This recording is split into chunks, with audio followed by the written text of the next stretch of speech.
But these days, it is looking more and more like a pigsty. While Iowa small businesses keep their books neat and tidy and pinch pennies to balance their own budgets, they are the ones who are hurt when the government is sloppy and reckless with hard-earned taxpayer dollars. That's why I made a promise to Iowans to make Washington squeal. For over a decade, I've been exposing egregious Washington waste with my monthly Squeal Awards. Some examples are too outrageous to believe. I'm talking about bureaucrats approving PPP loans for applicants who used pictures of dolls for IDs. Imagine giving Barbie or Ken a taxpayer-funded loan. Not only that, but they also believe folks claiming to be over 115 years old were alive and well enough to be approved for 3,095 PPP and EIDL loans worth $333 million, including $36,000 to a 157-year-old. That's pure hogwash. But this is only the tip of the iceberg. Instead of boosting Main Street, millions of your tax dollars were wasted through USAID to fund Iraqi Sesame Street. And this one is unacceptable. Improper payments or the government tossing cash into the wrong trough have become commonplace. In fiscal year 2024, federal agencies shoveled out $162 billion in improper payments. The most frustrating part is how simple it is to stop this waste. A report by the Pandemic Response Accountability Committee found that $79 billion in potential COVID fraud could have been prevented if 4 basic questions were asked. 1, is the applicant's Social Security number valid? 2, if valid, does the name connected to that number match the name on the application? 3, does the birthday match? And lastly, is the individual alive? Seriously, folks, that could have saved $79 billion right there. The good news is that we can prevent nearly all improper payments in the future with my DOGE in Spending Act that enacts common sense guardrails like those 4 simple questions. And these quick fixes could not come soon enough. 6 years after COVID, scammers are still pigging out on SBA relief funds. I'm proud this committee advanced my SBA Fraud Enforcement Act, and I'm eager to see it become law. Fraudsters snout deep in pandemic-era shuttered venue and restaurant funds must be held accountable. Unfortunately, unless my bill is passed by the Senate and signed into law, many of these criminals will soon get away with it. During the prior administration, USAID repeatedly rebuffed my requests for information using intimidation and shell games to hide where money is going, how it's being spent, and why. This is the same agency that handed cash to violent terrorists and funded dance classes in Wuhan. Yes, the same Wuhan you are thinking of. As a result of my oversight, I discovered firsthand USAID was a rogue bureaucracy operating with little accountability and, at times, at odds with our nation's best interests. My findings were confirmed when, this summer, federal prosecutors convicted a USAID contracting officer who raked in over $1 million in bribes to steer more than $550 million in contracts to 8A program participants. Unfortunately, the SBA's 8A program has been a magnet for fraudsters since its inception. Decades of government watchdog investigations, bipartisan oversight hearings, a patchwork of reforms, and what is there to show for it? Not a shred of evidence that the program is worth taxpayers' investment. It is refreshing to see an administration take fraud as seriously as I do, and I applaud Administrator Loeffler's efforts to end 8A program scams for good. In the meantime, I've launched my own 8A investigation and introduced the Stop 8A Contracting Fraud Act to pause 8A no-bid contracts government-wide until the SBA completes its audit. I am also urging federal agencies government-wide to adopt this common sense moratorium. Make no mistake, this waste hurts all our small businesses the most. When COVID fraudsters cashed in, thousands of deserving small businesses in Iowa were left out in the cold because funds had run dry. When the Biden USAID sent money to every corner of the world, small businesses here at home footed the bill as their taxes skyrocketed.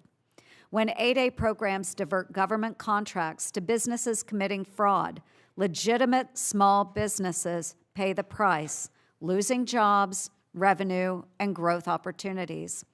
Government contracting should be based on eligibility and merit, not skin color. I promise to make Washington squeal, and it is clear that this pig pen of a swamp needs a thorough mucking out. I want to thank our witnesses for bravely pulling on their rubber boots and grabbing their buckets. Thank you all very much. Let's clean this up for American taxpayers and put our hardworking small businesses first. And I do look forward to hearing your testimony. I now ask unanimous consent that a statement by Senator Dan Sullivan of Alaska be entered into the record. Senator Sullivan has been a fierce advocate for Alaskans and a partner in working to ensure fraud is eradicated from federal contracting. And without objection, so ordered.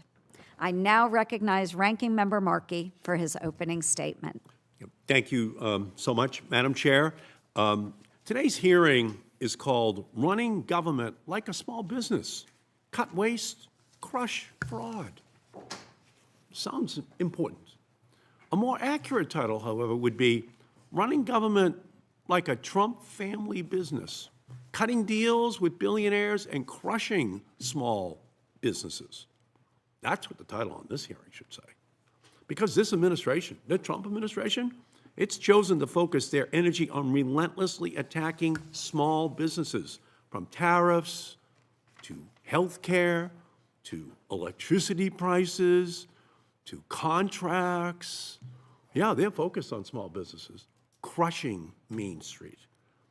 Through the now defunct Department of Government Efficiency, or DOGE, the administration disproportionately cut contracts for women-owned and minority-owned small businesses. Those are the programs they cut. Additionally, 10% of all contracts cut by DOGE were veteran-owned businesses, most of whom were veterans disabled in the line of service. Can you imagine? They cut 10% of those contracts for those vets. This is all since January. Well, we all want taxpayer dollars to be well spent. We should take note of who this administration treats as expendable. It's those least able to defend themselves. It's those least able to flatter or provide gifts to the president and to his family. The administration's most recent fixation, SBA's 8A program, which is a program that gives small, disadvantaged businesses training, technical assistance, and federal contracting opportunities for 9 years. Now, those businesses are principally black and brown owned in our country. That's who they're focusing on. Cutting that program for those people who are just the small businesses trying to get a foothold in this American economy during this very difficult economic time with healthcare costs and with electricity costs and with the tariffs, all zeroing in on small businesses. This program was actually signed into law by a Republican president, President Nixon, in 1978. It has done a world of good for tens of thousands of small businesses, and again, disproportionately black and brown, providing access to billions in contracting opportunities with the largest buyer of goods and services in the country, the federal government. Like any federal program, there have been rare cases of bad actors taking advantage of these resources, and they should be held accountable. They should be made to pay the price. But these rare instances do not warrant an all-out assault on a program that has created good-paying jobs, provided pathways to success for small businesses, and created economic growth for our country. In a hearing focused on waste and fraud and abuse, we just cannot avoid or ignore the elephant in the room: President Trump's pay-to-play system. To receive special status as a foreign country, you must gift the president a $400 million jetliner that he gets to keep when he leaves the White House. That's unbelievable. To get a gold mine of government contracts, just pay for the president's golden ballroom.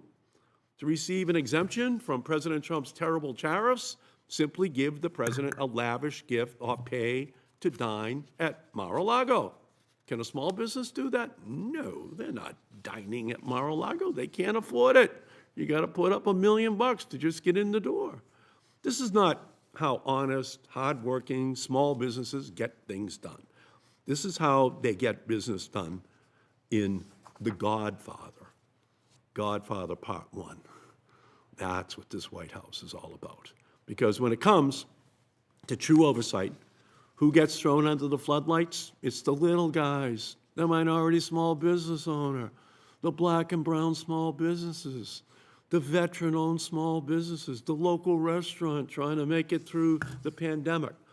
And what is it for? It's all to help the big guys who hobnob with the president and don't want pesky small businesses competing with them for customers or contracts.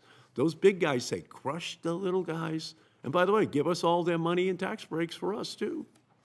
If we're serious about cutting waste, crushing fraud, helping small businesses, let's start at the top. The president's handouts to his billionaire buddies aren't just corruption and an abuse of power. It's theft. Theft from small businesses, theft from hardworking Americans, theft from our future.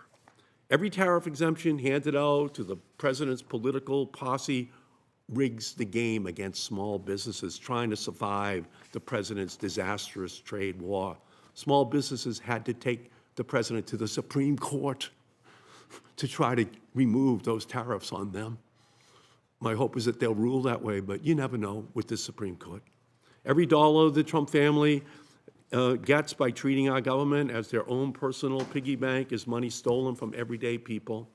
President Trump and his family raked in more than $1.8 billion in cash and gifts just this year, the first 11 months. It's Robin Hood in reverse. It's Main Street versus Mar-a-Lago. That's what this hearing is all about. And it's time Congress does its job and holds this president accountable for turning the federal government into an arm of the Trump business organization. The little guys are not the villains. President Trump's corruption and waste and fraud and abuse is America's real villain, and I look forward to this hearing, Madam Chair. Thank you, Ranking Member Markey, and I want to extend a warm welcome to all of our witnesses. I'm thankful that you took time out of your busy schedules to share your expertise and insight with this committee. I will now introduce our first witness, Mr. Luke Rosiak. Mr. Rosiak is an investigative reporter at the Daily Wire who has covered waste in the federal government for nearly 20 years. He is the winner of the prestigious 2025 Dow Prize for Best Reporting on Government Waste and the 2022 Media Research Center Bulldog Award for Outstanding investigative journalism. Congratulations on your recent Dow Award, and it is well-deserved. Next, Mr. John Hart is the CEO of Open the Books.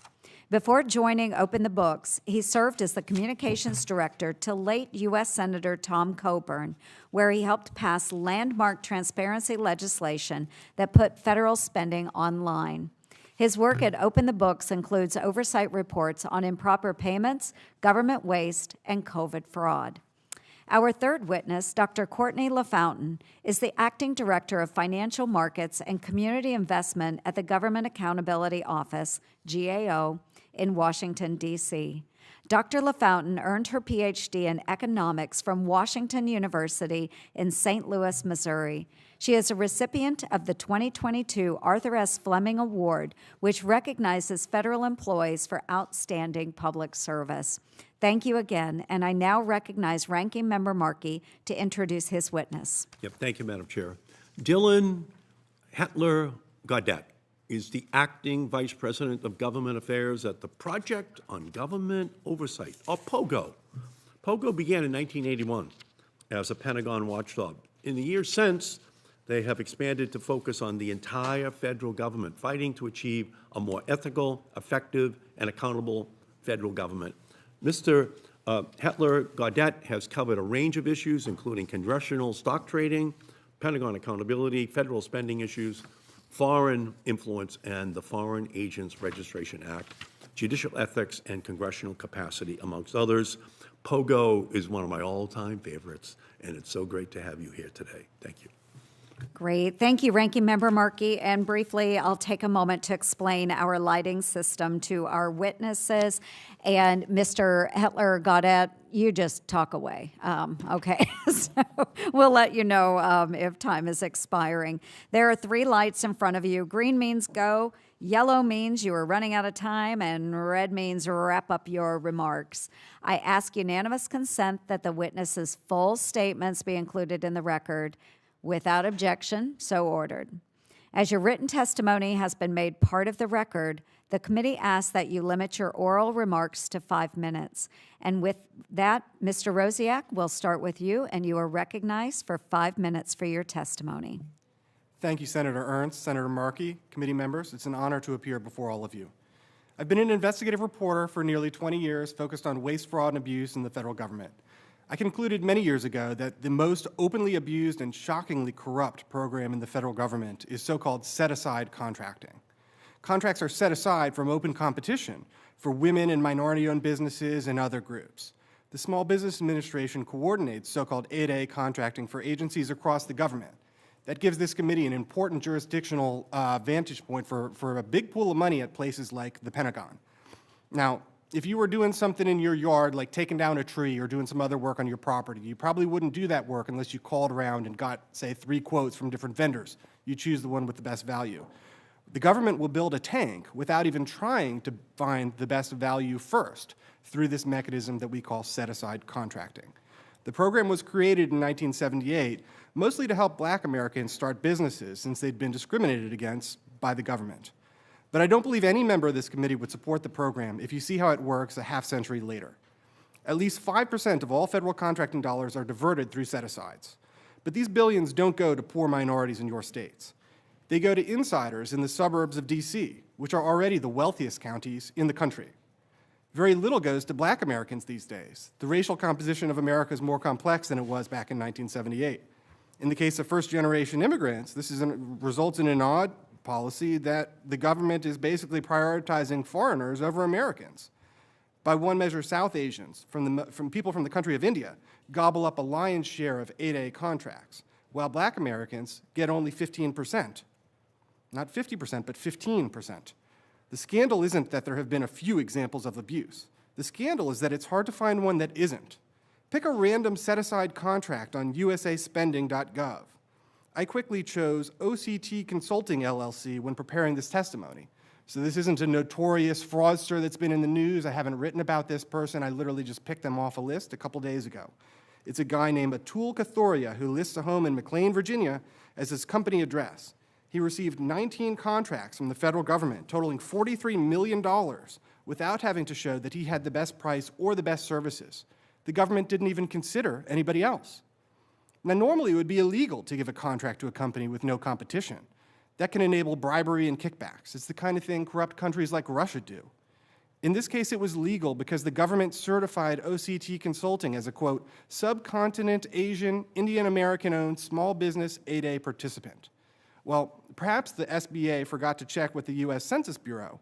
Indian Americans are the wealthiest demographic in America, with a higher median income than whites. These contracts are in the field of IT, which didn't even exist during the era of government discrimination. Indians have never been underrepresented in the field of IT. They're actually overrepresented in that field. Now, a listing of DC's most expensive real estate transactions shows that earlier this year, a tool bought an 11,000 square foot estate, replete with a wine cellar, for $7 million. You can see it up there on the screen. Minority ownership is just to win a contract, not to fix societal disparities at any meaningful scale. Every staff member listed on OCT Consulting's website is a white man, except for the owner and his wife.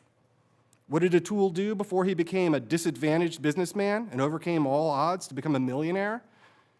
He went to George Washington University and worked for 15 years as a financial consultant at Ernst & Young and Booz Allen Hamilton.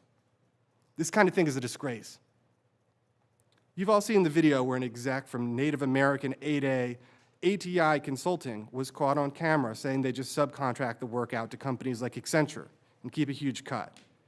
The story here isn't that a wily businessman concealed this from the government and finally got caught. It's that 8A is actually a corrupt conspiracy between government procurement officers and big companies. The companies, the Beltway bandits, like Accenture, Booz Allen, Deloitte, Lockheed Martin. Somebody from government will be talking to a friend at one of these companies and say, I have some work that you guys might be a good fit for. Let's work together. But if Booz Allen, say, has to compete for it, they'll have to make sure they charge less than Deloitte. The process would take forever, and there's no guarantee they'll get it. So the contracting officer encourages the Beltway bandit to seek out a random 8A that's listed, waiting like a shell company, on one of the contract vehicles. The government can immediately award the contract to the 8A, knowing that they'll subcontract the work back to the big firm.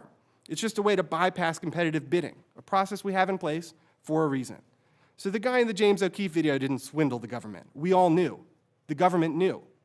There are skyscrapers down the street in Tyson's Corner, defense contractors working on advanced weapons that don't have to bid competitively for contracts because we say they're Alaskan Native corporations. Every one of us in this room knows there are not Native Alaskans in those buildings. 8A creates a random group of influence peddlers who, like lobbyists, get rich by selling their access to government insiders for the benefit of big business while driving up the costs for all of us. This is the kind of thing people hate about Washington. You owe it to voters to end this program. Thank you for the testimony, Mr. Rosiak. And next we will go to Mr. Hedtler Gaudet. And Mr. Hedtler Gaudet, you are now recognized for 5 minutes for your testimony. Thank you, Chair Ernst, Ranking Member Markey, and members of the committee. I appreciate the opportunity to testify before you today on the important issue of waste, fraud, and abuse in the federal government, particularly in the federal contracting process. This is a really important and persistent issue, and I'm pleased to see the Senate Small Business Committee taking it up. My name is Dylan Hedtler Gaudet, and I am the Acting Vice President of Policy and Government Affairs at the Project on Government Oversight, or POGO. We are a nonpartisan, independent watchdog group with nearly 45 years of experience promoting more accountability, transparency, and effectiveness in federal government. We literally exist to combat abuse of power and corruption, which necessarily includes trying to root out waste, fraud, abuse, and conflicts of interest. As you can imagine from the name of our organization, we believe strongly in the power and the value of oversight. This hearing today is a prime example of good oversight work. We believe strongly that good oversight work is indispensable to the pursuit of good governance. And this is why it's been so alarming to see what has been happening over the past year or so. The current administration has systematically dismantled the very foundation of the federal government that it is supposed to be leading, which has included attacking key oversight institutions.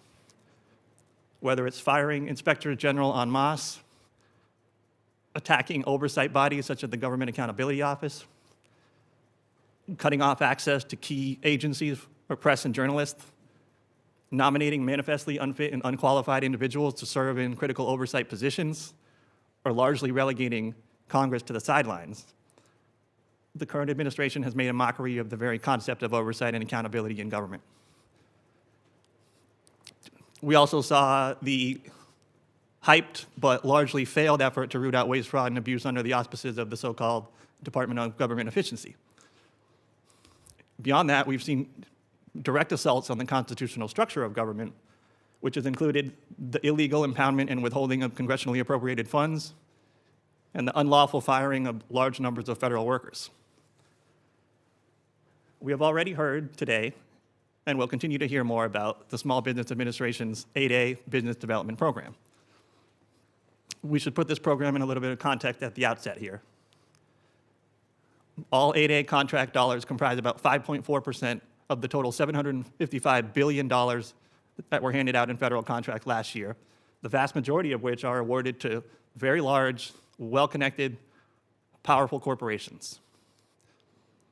If there are people taking advantage of the 8A program or any other program in government, they should be held accountable.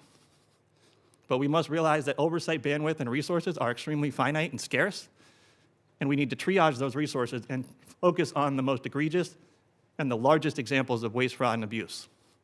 We should not select oversight targets on the basis of political or ideological agendas. My primary purpose here today is not to criticize and complain and to point out bad things that have happened. I'm here to propose solutions. So I want to focus on a couple of solution areas here, but there are many more I lay out in my written testimony.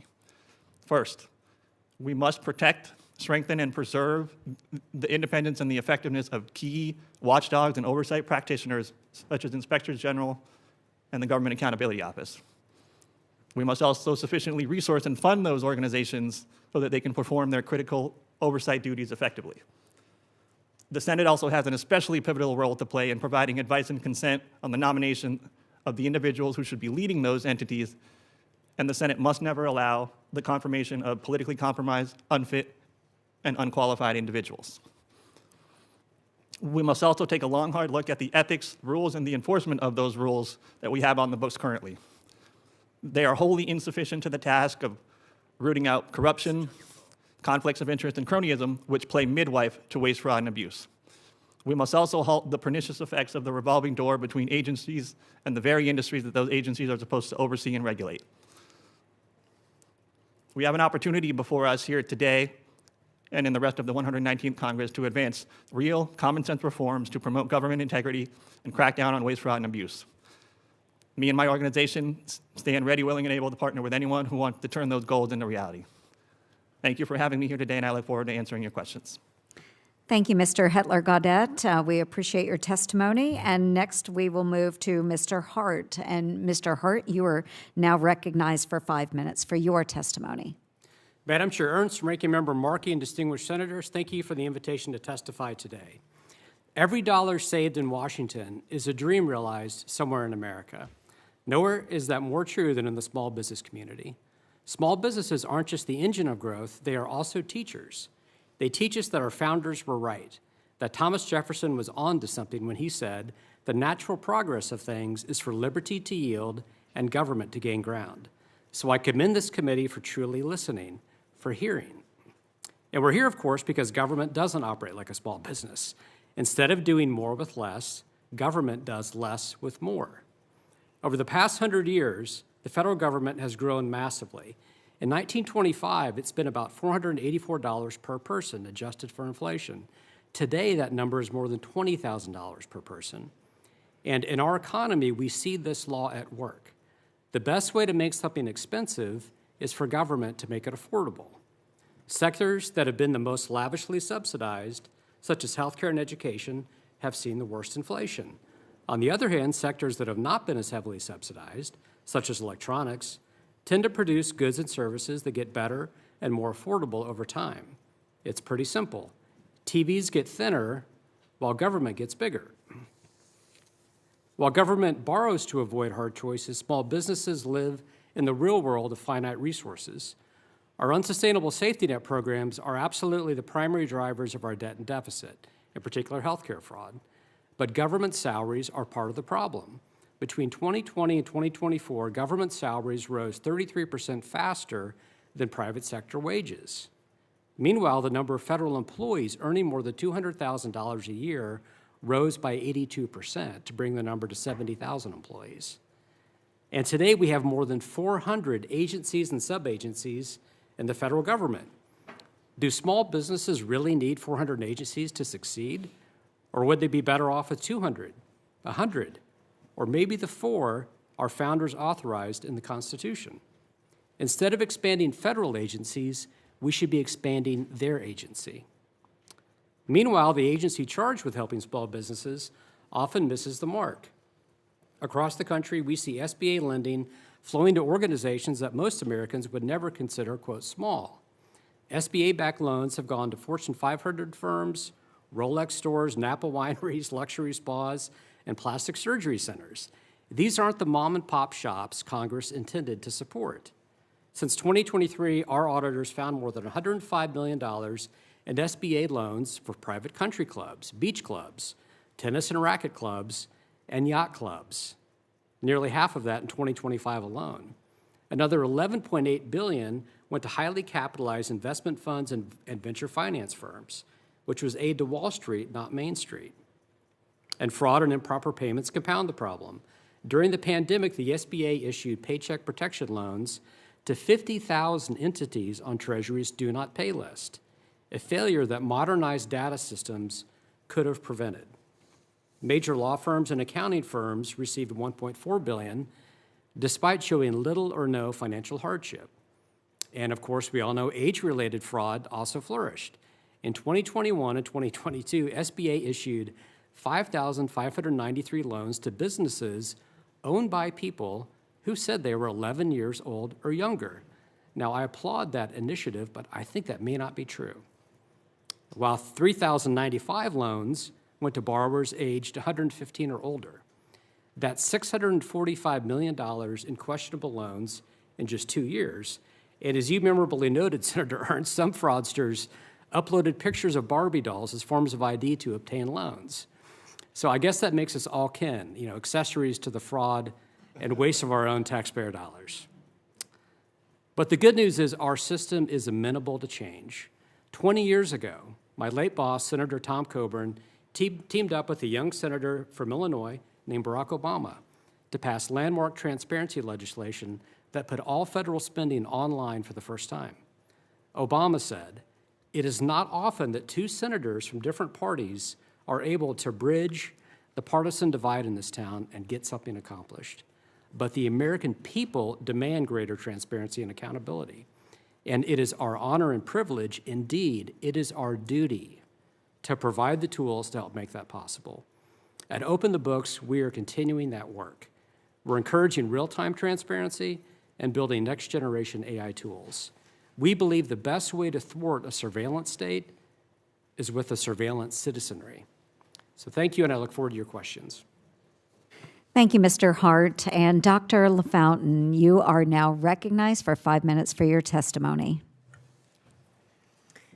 Thank you, Chair Ernst, Ranking Member Markey, and members of the committee. Thank you for the opportunity to discuss GAO's work on small business administration programs. SBA's mission is to help Americans start, grow, and build small businesses. Today, I'd like to discuss opportunities we've identified for SBA to improve management of fraud risks, improper payments, and contracting programs to better meet that mission in the future. And my testimony draws on recommendations from GAO reports in these areas since the spring of 2020. So I'll begin with opportunities to better manage fraud risks and improper payments that surfaced during the pandemic. SBA moved quickly to set up programs to respond to the pandemic's economic shock, and altogether it made or guaranteed more than $1 trillion in loans and grants and assisted more than 10 million small businesses. But the speed of those loan approvals came at the expense of oversight and fraud risk management, especially early on. Our work uncovered several weaknesses, such as heavy reliance on self-certification and pay-and-chase approaches, rather than putting stronger upfront safeguards in place against fraud and other improper payments. So where SBA has acted on our recommendations, we've seen some clear improvements. It's conducted fraud risk assessments and put controls in place to prevent funding from going to potential fraudsters or ineligible applicants. And as of the end of fiscal year 2025, we estimate that improved oversight saved the government at least $30 billion. All that being said, fraud risks and improper payments didn't disappear with the end of the public health emergency. SBA's pandemic programs still involve large numbers of loans and grants being reviewed, monitored, and serviced. Because of that, SBA needs to continue strengthening its safeguards. For example, by expanding its use of data analytics for detecting fraud, strengthening post-award monitoring, and improving processes for referring potential fraud cases to its Inspector General. In addition, SBA should enhance its capacity to identify and track overpayments and subsequent recoveries. I also want to emphasize that the lessons learned about fraud risk management from SBA's pandemic programs do remain relevant for the agency's other programs. For example, the pandemic programs highlighted the importance of conducting robust fraud risk assessments. And we've reported recently on weaknesses in fraud risk assessments by agencies participating in small business research programs. And we identified steps SBA can take through its oversight role to help improve the quality of those assessments should those programs be reauthorized. Our work has also underscored the value of robust internal controls and quality data for detecting bad actors and ineligible applicants. We've reported recently on weaknesses in the data systems that SBA uses to certify its small businesses' eligibility for contracting assistance programs. And while we didn't specifically examine those systems through the lens of fraud risk management, a more secure, reliable system for validating, maintaining, and disseminating information about program eligibility would clearly help reduce risks. Finally, in June, the SBA administrator announced a review of fraud in the 8A Business Development Program following a Department of Justice investigation that you've discussed involving bribery and businesses participating in the 8A program. Applying the lessons that SBA learned about fraud risk management in its pandemic programs could be applied to support this effort as well. So, bottom line, with a more robust system of internal controls and fraud risk management, SBA would be better placed to support small businesses, both during normal times and in future emergencies, while also ensuring that taxpayer dollars go where they should. So this concludes my opening remarks, and thank you again for the opportunity to speak here today.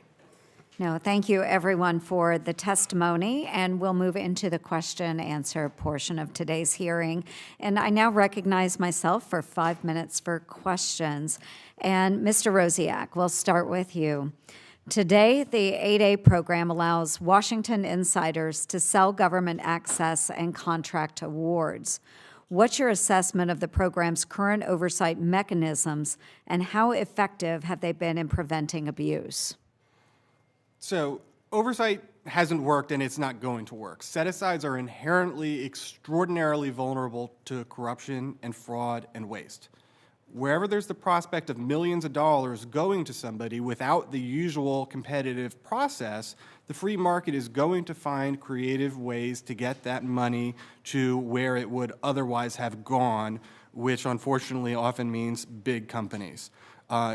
This waste is massive. If you look at, for example, the women-owned businesses in certain industries, say construction, asphalt paving, things like that, anecdotally, everybody that I talk to says the vast majority of these companies are actually owned by the husband of the woman that's the supposed owner. But realistically, how would the government ascertain who's really in control of the company? You'd almost have to, the government would practically have to be in the bedroom with them there to see who's exerting control over this business. It's not realistic. In cases of pass-throughs, the disadvantaged company is supposed to retain 51% of the proceeds. But it's virtually impossible to stop pass-throughs without having the sort of information that the government would realistically never see. There's so many ways around it. For example, if you partner with a non-disadvantaged company that's supposed to get 49% or less, you could put a lot of the expenses on the disadvantaged side, including maybe even taking some of the staff from the non-disadvantaged company and temporarily hiring them and putting them on the books of the disadvantaged company. It's trivial to hit that 51% marker. Not to mention that, in some cases, they may just keep 51% if they're too lazy to cook the books a bit. Just keep 51% as essentially, Senator Markey made a Godfather reference earlier. That's what I've heard some of these 8A, an 8A contractor himself likened himself to the mafia and said it's basically like the protection money or whatever you have to pay the mobsters. To get these contracts, the big companies kind of know they have an unspoken agreement with the procurement officers and these 8A contractors that you got to cut them in on that. And I think that's not going to change. I don't see any way around that without basically just ending the practice of set-asides. Wow. Thank you for that response. Mr. Hart, I want to go to something that you referenced in your testimony. You mentioned that your former boss, Senator Tom Coburn, someone that many of us respected so much, he worked with then Senator Barack Obama. You know, one of these instances where we have people of different parties that are coming together to really do something good for our taxpayers. And what they did, they wrote the law creating usaspending.gov, and that's a searchable public website of government spending. My team spends a lot of time on that website. Was it their intent for other transaction agreements, or the OTAs, to be omitted from the website? Absolutely not, Senator. That was never their intention. And as you've noted, that's a tremendous problem right now with USA spending. Mm-hmm. And that is one of the reforms that we need to do, is immediately fix and patch that so that money cannot be hidden from taxpayers. But we have to look at why did the founders write transparency into the Constitution? It's important to note they used the word shall in Article 1, Section 9, Clause 7. Mm-hmm. Shall provide a regular accounting of receipts. They didn't say you can provide that if you feel like it, if it's convenient for you and your political opponents, and will punish your enemies. They said shall. So it's a requirement. And that language precedes the Bill of Rights and the First Amendment itself. So transparency is a foundational first principle. Mm-hmm. It's the oxygen in the public square. We can't speak if we can't breathe. So if they wrote that today, I'm convinced they would demand real-time transparency be the norm. And our ambition 20 years ago wasn't just to pass a law. It was to create a norm and to create this assumption that, of course, government spending's online. Of course, we can search what government is doing. And so we need to, government always lags behind technology, so we need to move very quickly to upgrade our transparency laws today. Yeah, I agree, because bottom line, if we don't know who is receiving taxpayer dollars and why, then there's no way for us to track that and hold recipients responsible for delivering what they've promised to our taxpayers. So I'm in complete agreement with that. My time is expiring, and I'll reserve the rest of my questions for another round. And with that, I will turn to Senator Hirono of Hawaii. Thank you, Madam Chair. As we're focusing on waste, fraud, and abuse, there's just so much of that rampant in this regime that I hardly know where to begin. And while this is a small business committee and you want to focus on waste, fraud, and abuse in the small business segment, there is massive waste, fraud, and abuse going on in our government, and I only need to point out to things such as the destruction of the White House and a ballroom being paid for by individuals and corporations that seek to get support from this administration. If that isn't pay to play, I don't know what is. You have the border czar accepting $50,000 and what looks like bribes to him lending contracts to people that he has a relationship or even ownership interest in. Talk about ethical problems. There's all that. And meanwhile, this regime has gotten rid of all of the entities, the independent entities such as the IGs, who might be able to point out to us overseers that this kind of waste, fraud, and abuse is going on. I am also aware that the chair has sent letters to almost 24 agencies and departments asking for, asking for a pause on the 8A program. I don't even know if these agencies or departments have the authority to do such a pause, because we're talking about contracts and who knows, I don't even know what that means to pause, but to know that the 8A program consists of entity-owned businesses, which mainly are Alaska Native corporations, Native Hawaiian organizations, tribal organizations. These are entities that have to give back to the communities and who can access contracts, large contracts, up to $100 million. And the 8A also includes individual-owned businesses, and they have to show that they are economically and socially disadvantaged. So mainly when, Madam Chair, when you write a letter saying you want to pause on the 8A program, you are basically focusing your attention on the Native-owned businesses who hire thousands of people, giving back to the communities, alleging massive fraud, I would like to see that. If there is fraud going on in the 8A program, as if there is fraud in any other program, we should go after these people. You don't go in there and say, wipe out the entire program. So I'd say that is definitely overkill. And I want to record my serious concern about what you are doing, Madam Chair. I have a question for Mr. Hedtler. So would you say that you have an awareness of the 8A program? Would you say that it is fraught with rampant fraud and abuse? No.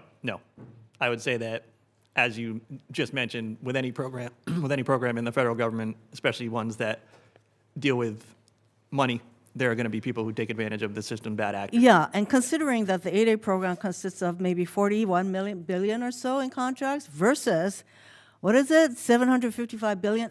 That's right. I should think that there might be concerns about waste, fraud, and abuse in all those entities getting the 755 billion in government contracts. And I am very aware of the need for contract reform within the Armed Services Committee, because I have sat on that committee for over 12 years, and the former chair of that committee has spent his entire time chairing that committee trying to figure out how to do contracting reform. So we know that there are issues relating to oversight of all of these, the amounts of federal dollars that go out. Now, this is a desire to help entities that would otherwise have a hard time getting a fair shake and getting a share of federal contracts.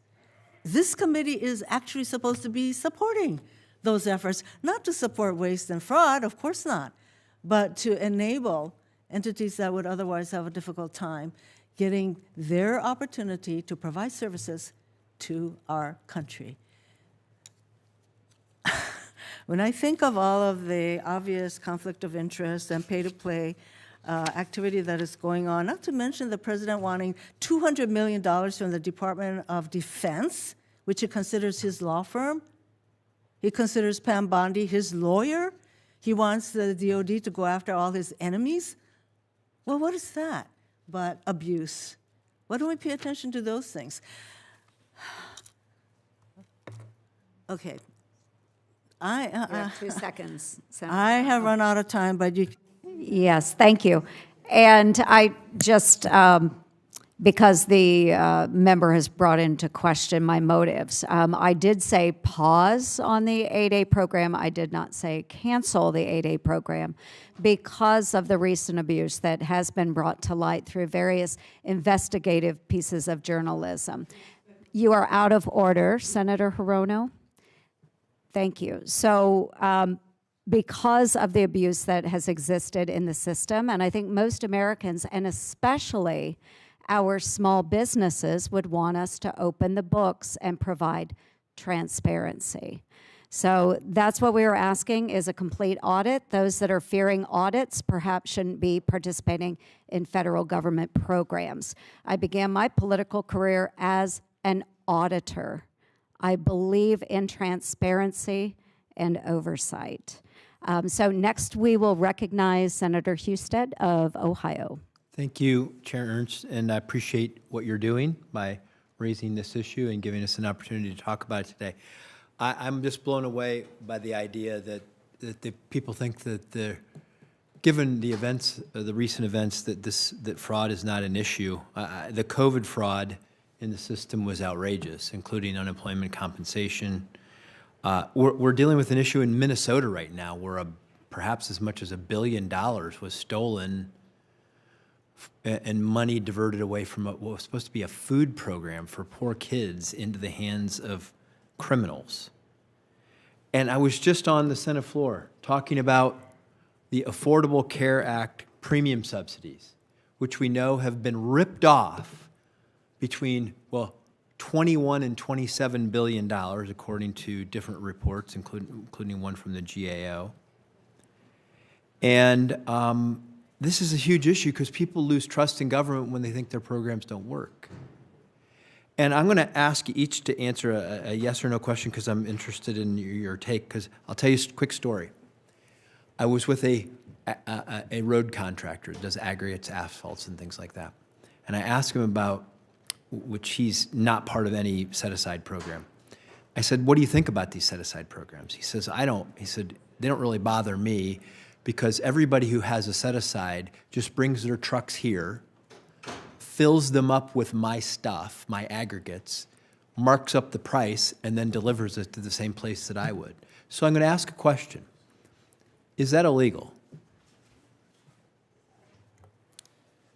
Do you want one word? One word. Yes. Legal. Mr. No. Gaudette? No. Yes. Based on our work, I actually don't know the answer, but I'd be happy to connect you with our experts on that. So the answer I received back when I asked questions about it is that it was not illegal. It's offensive. It's not how these programs were designed, and it's a ripoff to the taxpayers. I think we could all agree with that, though. And it may not be illegal, but I hope, Chair, we work on this, that we make that kind of stuff illegal. Because it's not, in my opinion, what the programs are supposed to be about. And I know finding the fraudsters in the act is a hard thing to do, and so, but we have new technologies at our disposal, things like AI tools. And so I'm interested, I'll start with you, Dr. Is it LaFountain? Yeah. What tools could, tech tools like AI, is it possible that we could do a better job with this, with tools like that? So let me share a couple of things that we've learned from looking at the role of data analytics and similar tools in fraud detection and prevention. We have definitely learned that leveraging big amounts of information and big data across multiple programs is really important for helping agencies detect and prevent fraud. We have also learned that leveraging external data, so an agency needs to look outside of itself and find other ways to validate information that it's receiving. That's another important way for agencies to detect fraud. So we do have some work looking at how AI can be used for this purpose and in other purposes, and we'd be happy to share the findings of that when we're completed our work. Okay, Mr. Hart, do you have thoughts on that, or what other tools should we use? Because we have this fraud. I mean, a lot of it apparently is in the misdesign of these programs. Right. That while they may be well intended and noble in their pursuit, the practical application is that the fraudsters always seem to outwit government, Right. and misuse these programs, and don't use them for the purposes that they were intended. Well, thank you for that. I'll try to be very brief, but I have some experience in this. So between stints, when I worked in the Senate, now to open the books, I was a consultant and worked quite a bit with Silicon Valley companies, people who've designed these technologies. So I'm excited about the technology for a couple of reasons. What AI can do is pattern recognition and pattern prediction. So I was just in London recently, and there are live facial recognition vans everywhere. So I found that very dystopian rather than reassuring. But what inspired me to think about is, can we do live spending recognition? In other words, what we need to be doing, and what our organization is actually doing, is using our data set. We have the biggest data set of government spending ever assembled. To do AI, you need three things. You need big data, you need an algorithm, and processing power. So we're actively working on building tools that can do pattern recognition and then pattern prediction. So in a year or 5 years from now, we can run circles around CBO and provide those tools to individual taxpayers and make sure that that authority and that technology belongs with we the people. That is achievable, and that's what we're working on at Open the Books. Great. Thank you for your time. Now recognize Senator Markey. Yep. Thank you, Madam Chair. And before I begin my questions, I want to take note of who is here serving as an expert on supposed fraud in the 8A program. I'll let his words behind me speak for themselves as to why he is unqualified to speak on this program. Even Elon Musk suspended him from Twitter for his extreme views. Mr. Rosiak's history shows he starts with a point of view, one which I find abhorrent, then spreads misinformation and conspiracy theories to support his views, and that is not journalism. For the past almost 50 years, the 8A Business Development Program has broken down historical barriers that underserved small business owners face when trying to contract with the federal government. Decades of research backed by real stories of discrimination and statistical analysis show that historical discrimination has created an unequal playing field in government contracting. It also shows that discrimination continues to this day, working against minority contractors. Yet programs like 8A are under an all-out attack from opponents within the government and outside the government who claim the programs are ripe with fraud. While it is important to root out instances of genuine fraud, these opponents aim to tear down programs that address historical discrimination.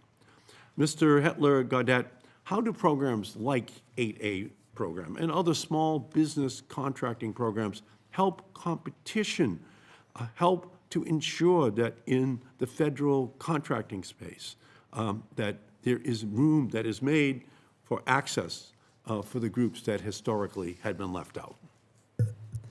Thank you for the question, Senator.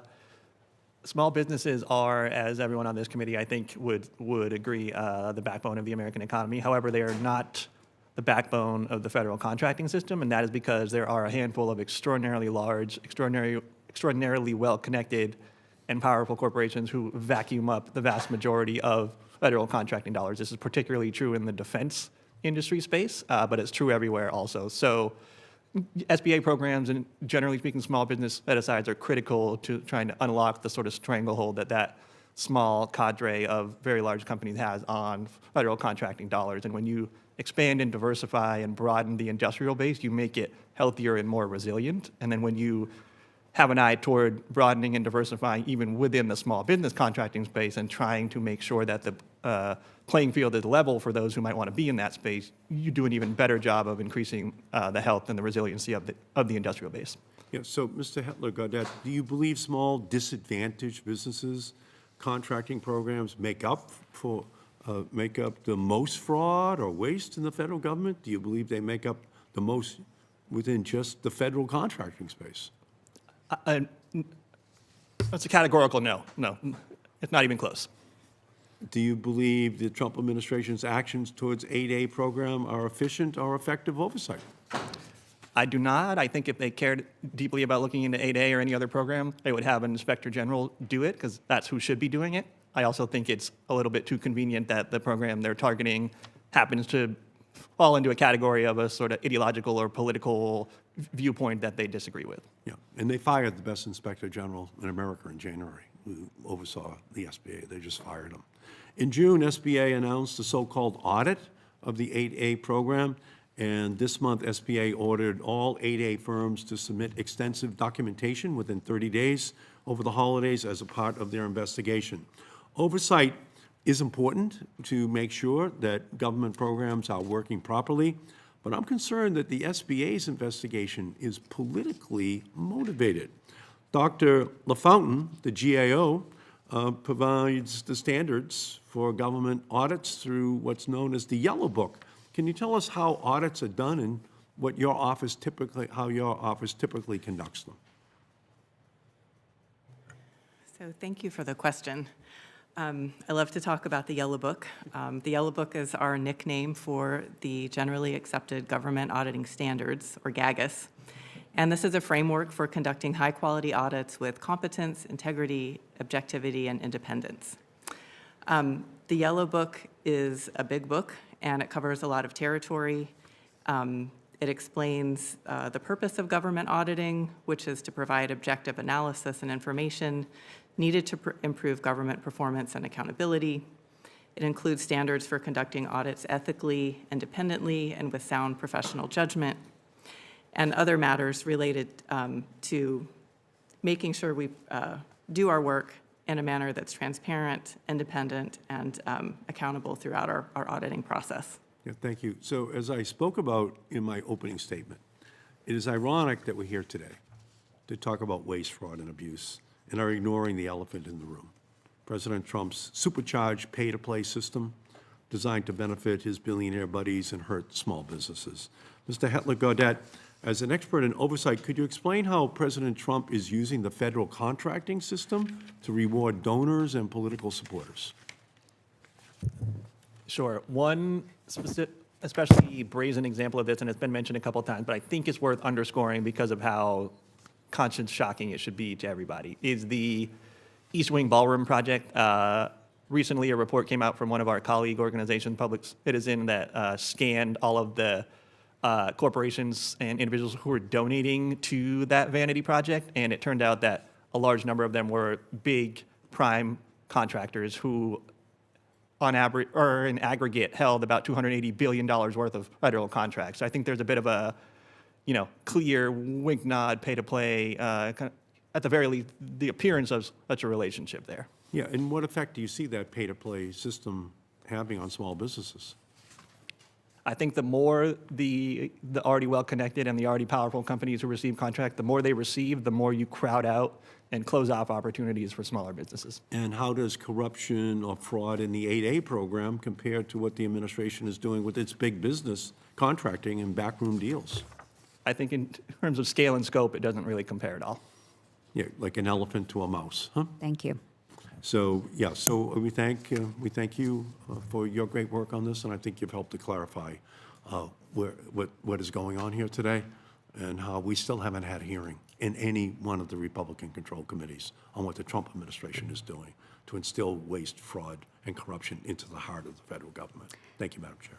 Thank you. And Mr. Rosiak, because your name was brought up, if you would like to respond, you may respond. Mike, I can't see it, but if I could have a copy of that poster framed, if possible, that would be amazing. You mentioned the prospect of a president giving contracts to his friends. I think that's of concern to all of us. The mechanism to do it is one we have safeguards against. But let's say, purely hypothetically speaking, President Trump wanted to steer a contract to SpaceX or to somebody who donated a bunch of money to him. He can't do that under the competitive bidding process. He needs a mechanism to do it. So what could happen is you have a low-level SpaceX employee have his wife create a women-owned small 8A firm, and they get the sole source contract, and then they sub it out, of course, to the people that they work with closely. And it's easy for the government to do with a wink and nod or just read between the lines that this is going to wind up with SpaceX. So that's the concern here, is that procurement is like water. It follows the path of least resistance. And when you have a loophole like this, it creates all those things that nobody supports. So the other thing is, it's not that, there's a couple reasons that 8A is in the spotlight now, but one of it is the Supreme Court. Okay, so Students for Fair Admissions, the big Supreme Court dealing with race, that showed that this program is illegal.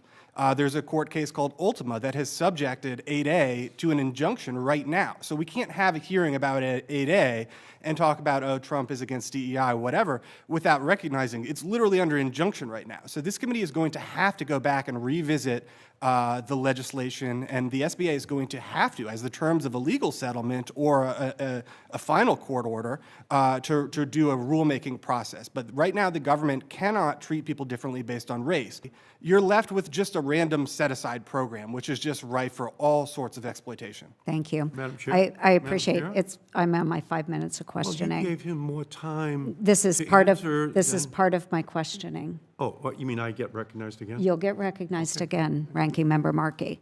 Thank you. So I just want to get this straight. So we were talking in Ranking Member Markey's line of questioning.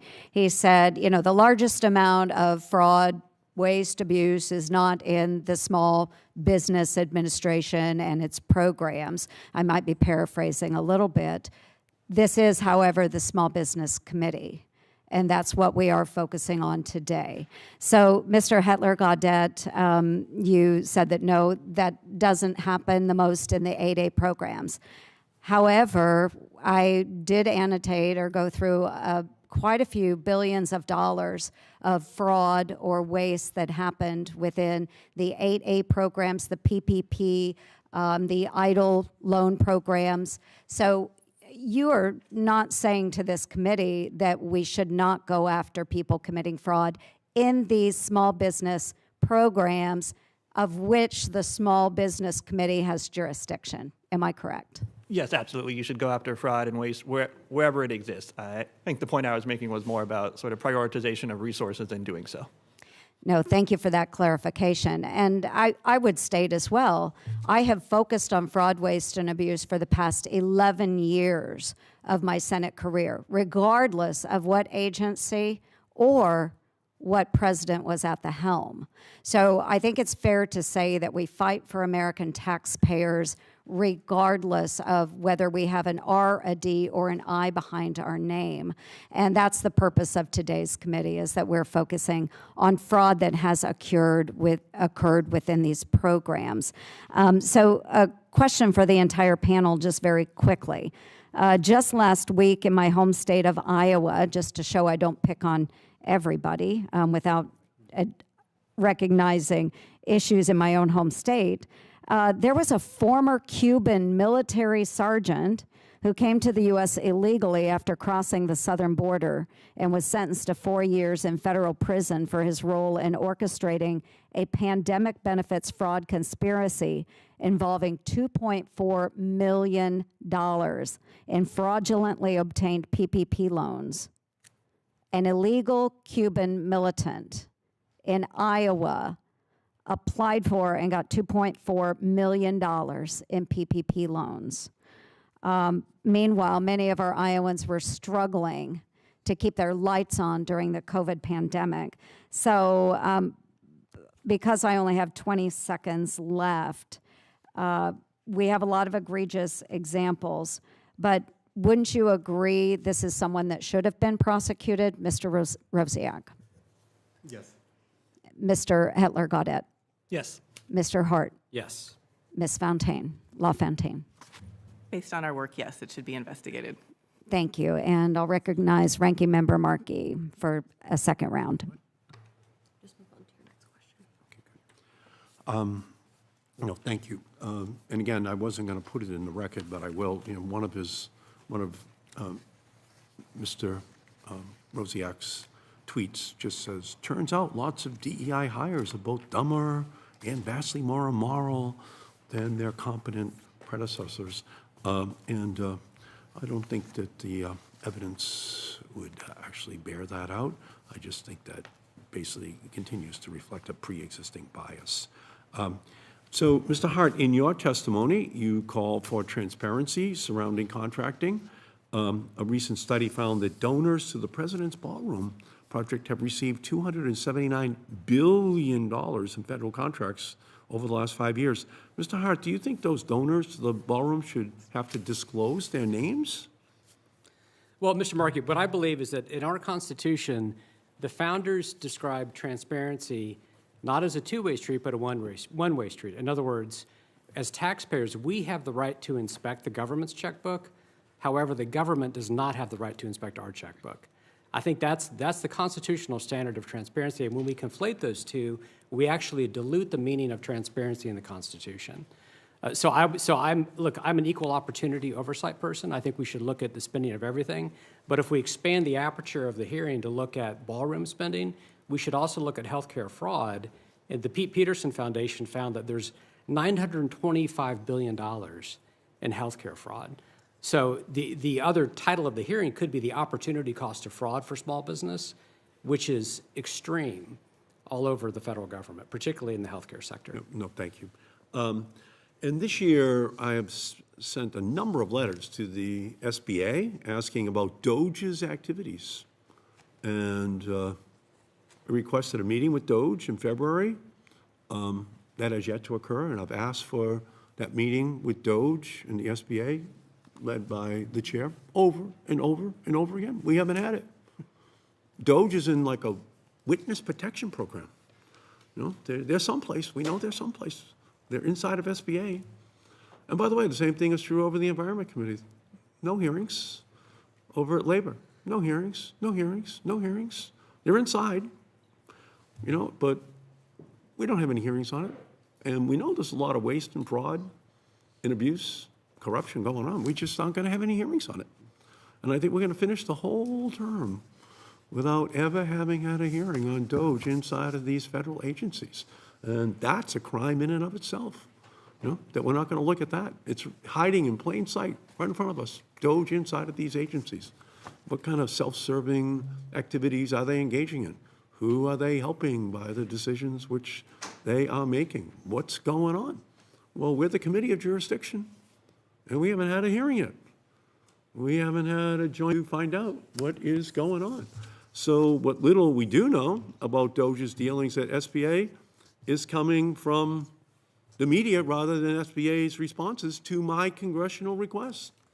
I've made this request over and over and over again.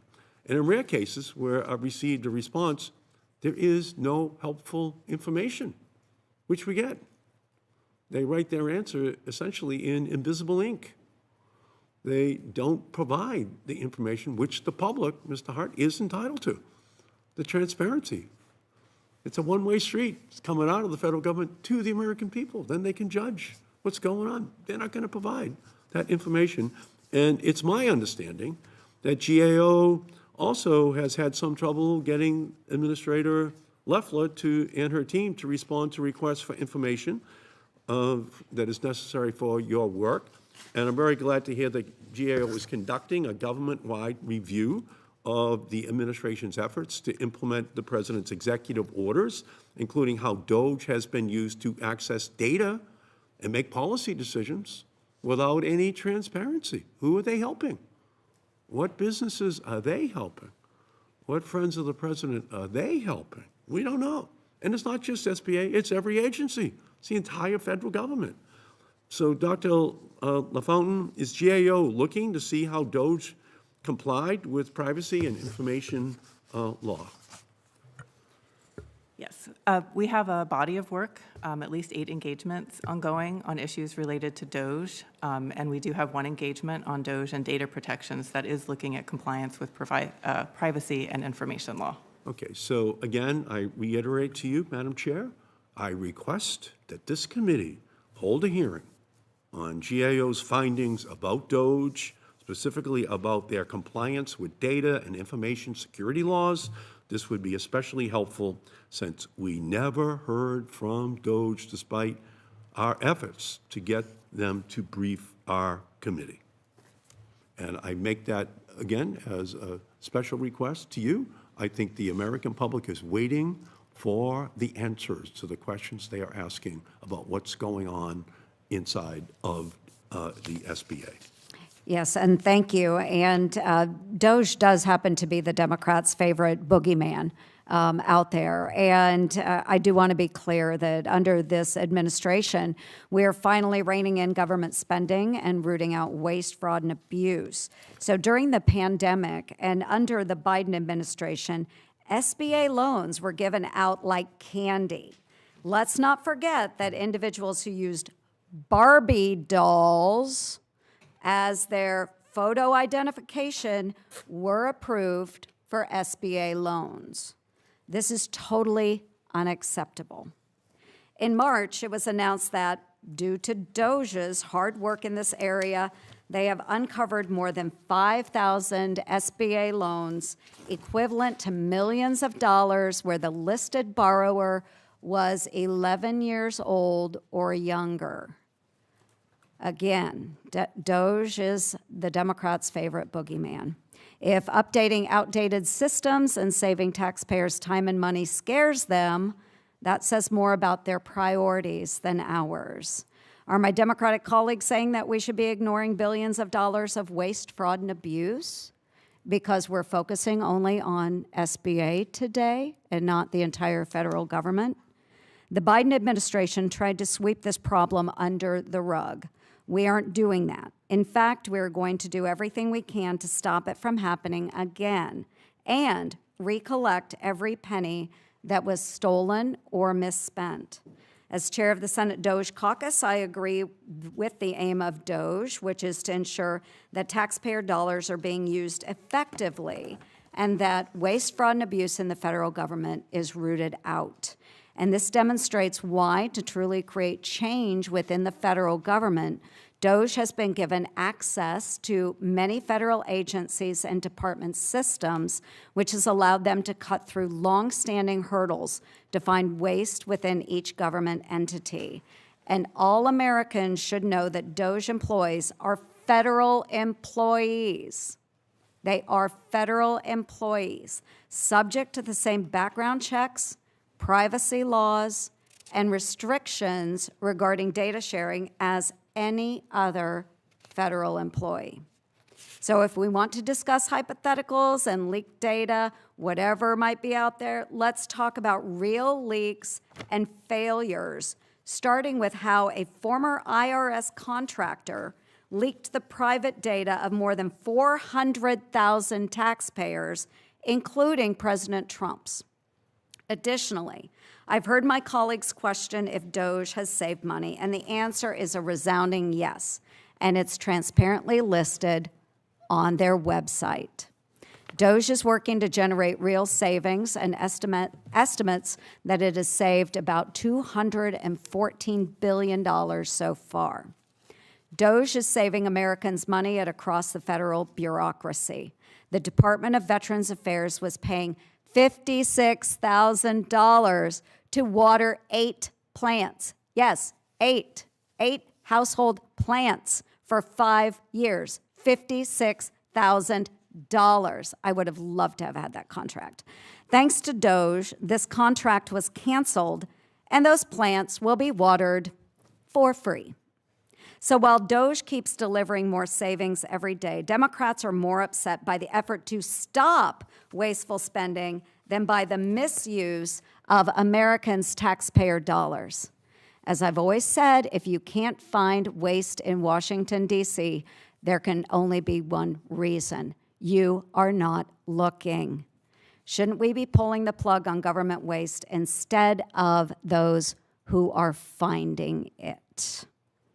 I have 1 minute left, and I will go Mr. Hart talking about waste. I gave the egregious example of a Cuban illegal migrant militant who scammed the federal government for $2.4 million. Can you provide any other egregious examples of where there has been scams in the federal government? Well, Senator, unfortunately I can. I think one example we haven't touched on is that in Atlanta, there was a mail carrier who stole Paycheck Protection Program checks from people's mailboxes along his routes and used it to provide personal clothing, personal expenses for himself. And we have to ask, why did that happen? And I believe it happens because when government gets in the business of deciding it can pick winners and losers, what it ends up doing is punishing the winners and rewarding the losers. And maybe instead of having a federal small business administration, we should return business to business and business to the states. Wow. And let them navigate the questions of the economics of it. Okay, and that is pretty profound. So thank you for that. I would also like to make sure the ranking member is aware that on October 30th, I requested the SBA Inspector General to do an audit of the 8A program. So I ask unanimous consent that my letter be entered into the record, and without objection, so ordered. You want another round, Yes, please. ranking member? Yes, you are recognized for 5 minutes. Yeah, I would love to see. I would love to see the DOJ representative from SBA sitting here at a witness table under oath. Love to see who that is. I think you and I right now would have about a 50% chance of picking that person out of a 2-person lineup. We have no idea who it is. We have no idea who what their name is. We don't even know who they are. And we're supposed to take their word for it? We don't even know their name. How in the world can we give any respect to people who are too afraid to have us know their names, too afraid to appear before this committee? You know, they beg to be put in a witness protection program so that they can hide out, from any scrutiny from the public. And yet we're supposed to respect the numbers which they've given us. We don't even respect them. We don't even know who they are. This is like anonymity. This is like Soviet Russia. This is like the deepest, darkest, Kafkaesque kind of a proceeding that we're operating under. We don't have any information to give any kind of respect to any number which they give me. Although I do know one thing, that the biggest part of the COVID fraud occurred in 2020 when Trump was president. Although we're not going to hear that from, is that not correct from the GAO? Is that not an early conclusion that you've reached? So we did find that PPP and COVID EIDL were both more vulnerable to fraud early in the program, but I checked with our experts and we don't have estimates that kind of break it down from one year to the next. No, I got it. Yeah, very vulnerable to fraud during the Trump administration. You know, but we're not going to have a hearing on that, that's for sure. That's not going to happen either. We're putting Trump into a witness protection program as well.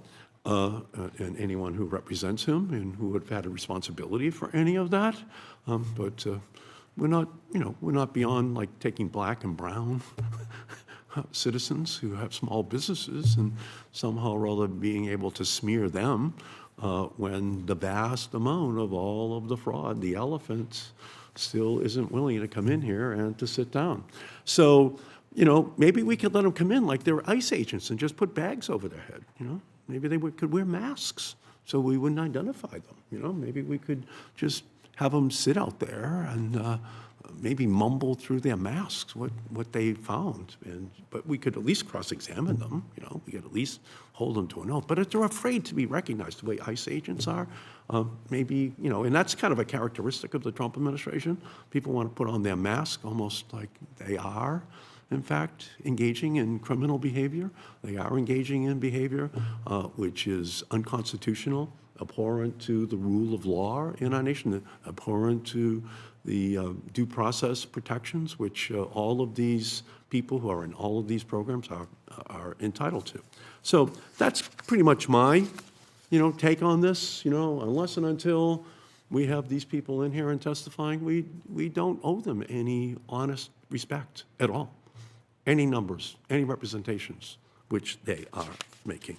And it is the GAO, it is the Inspector Generals who have to conduct the proper independent oversight of federal programs.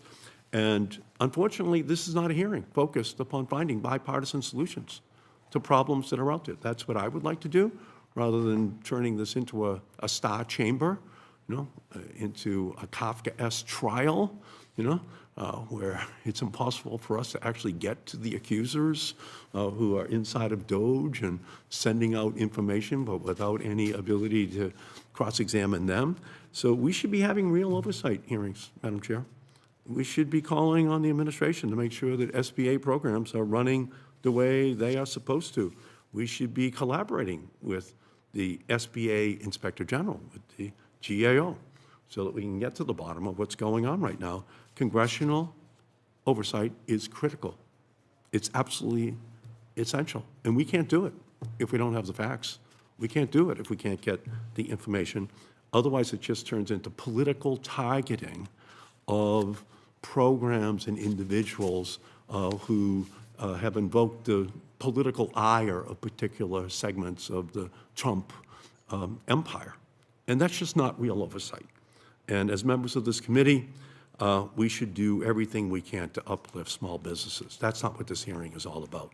It's stigmatizing those who are already most vulnerable historically in terms of their ability. So again, we're ignoring the elephant in the room, and we know it's the Trump administration officials who are inside all of these agencies. Until we get to that GOP elephant, we're not having real hearings. We're not doing real oversight. We're just allowing for the demonization of those who have always historically been most vulnerable. Thank you, Madam Chair. Thank you. And with that, we will go ahead and wrap the committee. I will take a little bit of issue in describing the United States of America as Soviet Russia. Those of us that served in uniform for this great nation feel otherwise. I just wanted to make that very clear, that I'm proud of my country regardless of who is at the helm, because our country is made of incredible men and women from all walks of life. So if there are no further questions, I want to thank our witnesses for being with us today. I ask unanimous consent that the record of today's hearing remain open for 2 weeks for members to submit questions, revise and extend their remarks, and submit additional information into the record. And without objection, so ordered. With that, the Committee on Small Business and Entrepreneurship stands adjourned.